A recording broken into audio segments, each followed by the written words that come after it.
মহামান্য আদালত, এই খুন আমি করেছি। আসামির কাঠগড়ায় যে দাঁড়িয়ে আছে সে নির্দোষ।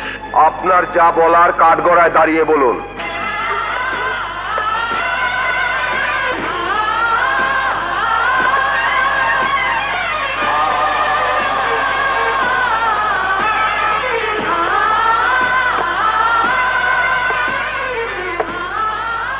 বলুন, যাহা বলিব সত্য বলিব, সত্য বই মিথ্যা বলিব না। যাহা বলিব সত্য বলিব, সত্য বই মিথ্যা বলিব না।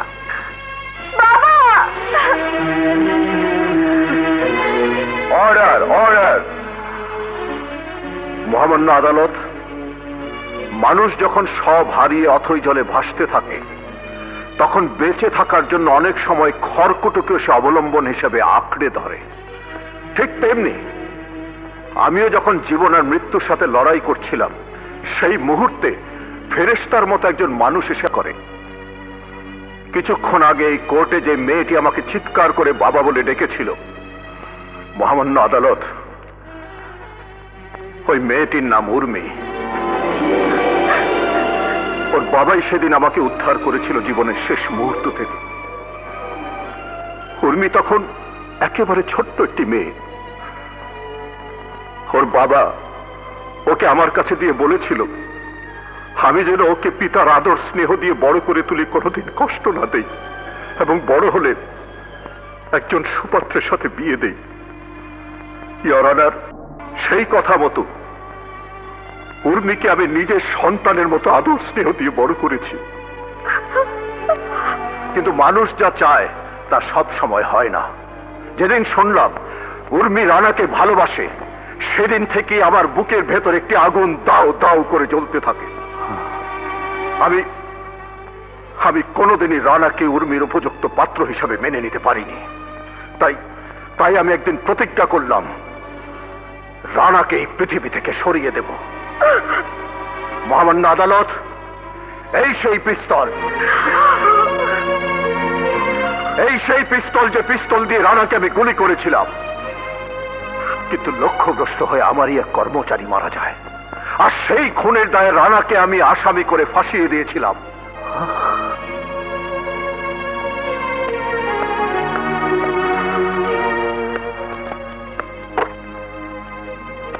কিন্তু ভাগ্যের কি নির্মম পরিহাস, আজই আমি জানতে পারলাম এই রানাই আমার বড় ছেলে। মহামান্য আদালত, পিতা হয়ে আমি আমার সন্তানকে সেদিন চিনতে পারিনি। আমি অপরাধী, আমাকে শাস্তি দেন। মহামান্য আদালত, আমাকে শাস্তি দেন, শাস্তি দেন।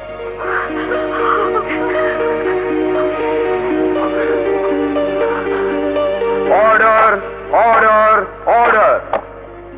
বিশিষ্ট শিল্পপতি জনাব চৌধুরী তার নিজের মুখে স্বীকার করেছেন যে আসামি রানা রায়হানকে তিনি নিজের হাতে গুলি করেন, কিন্তু ভুলবশত বাড়ির সিকিউরিটি গার্ড ইমরানের গায়ে গুলি লাগে এবং সে নিহত হয়। তার স্বীকারোক্তিতে এটাই প্রমাণ হয়েছে যে আসামি রানা রায়হান সম্পূর্ণ নির্দোষ।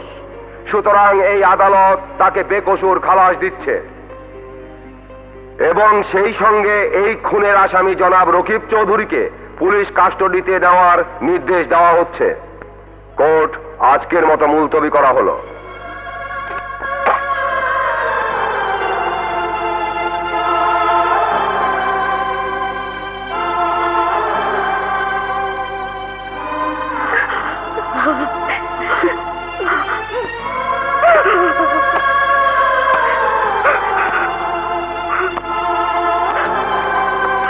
হ্যান্ডকাপ লাগাও।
বলে বাকি হাতটা কেটে ফেলবে, সে আশা তোর পূরণ হবে না। আমি আজ তোর দুটো হাত কেটে ফেলবো। এটা আমার ফাঁসির হুকুম হয়ে যাবে। আমাকে মৃত্যুর ভয় দেখে কোনো লাভ নেই।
তোমাকে আমি খুব দুঃখ দিয়েছি। তুমি আমাকে ক্ষমা করে দাও, ক্ষমা করে দাও। না বাবা না, সমস্ত দোষ আমার। মা গো, শাহানাকে তুমি দেখে রেখো। সারাটা জীবন ও অনেক কষ্ট করেছে মা। ও ভীষণ অসহায়। শাহানা, আমার জন্য তুমি অনেক দুঃখ পেয়েছ। আমাকে আমাকে তুমি ক্ষমা করে দিও।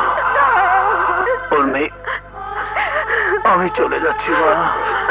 আজ থেকে শাহানা তোমার মা। বাবা, আরেকবার বল। তোদের মুখে এই প্রথম বাবা ডাক শুনলাম। বাবা, আমি বড় ক্লান্ত মা। আমি একটু ঘুমোবো মা। আমি একটু ঘুমোবো।